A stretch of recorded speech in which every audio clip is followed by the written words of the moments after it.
मान क्यों नहीं देते मेरी बात? मर के दिखा तो चुकी हूँ। मैं चाहती तुम जियो, मैं तुम्हें जिंदा देखना चाहती हूँ। जी रहा हूँ मैं, सांस ले रहा हूँ।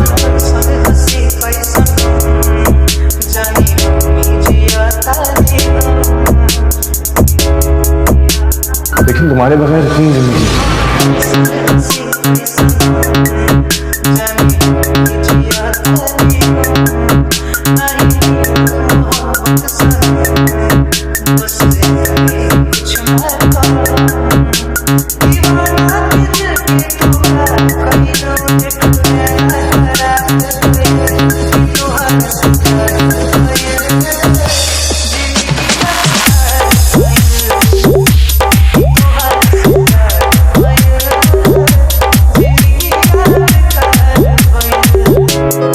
महबूब को बदलने का नाम नहीं है। मोहब्बत में महबूब जैसा बन जाने का मुकाम होता है। मोहब्बत में नेक नामी, बदनामी, ऊंची जात नीची जात का डर नहीं होता कभी भी। मेरी मोहब्बत में कोई बुराई है तो बताओ, बोलो। कुछ शर्तों पे नहीं की जाती। मोहब्बत में जो चाहा है जैसा उसे वैसे ही कबूल किया जाता है।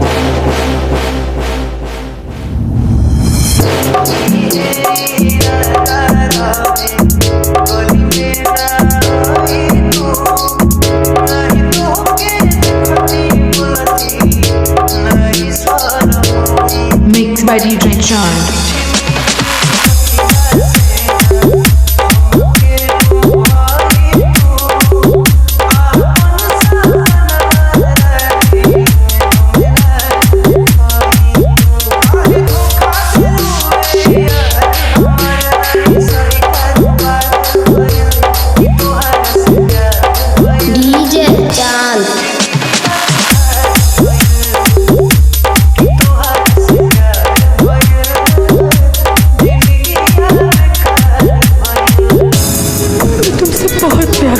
मैं जानता हूँ तुम मुझसे प्यार करते हो, लेकिन मैं उससे प्यार करता हूँ, वो किसी और से प्यार करती है। इसमें तुम्हारा कोई दोष नहीं, मेरा नहीं, उसका नहीं। वो जो आसमान में बैठा हुआ हमारा बाप है ना, उसने पहले ही टिक टिक टिक टिक करके हमारे माथे पर लिख दिया।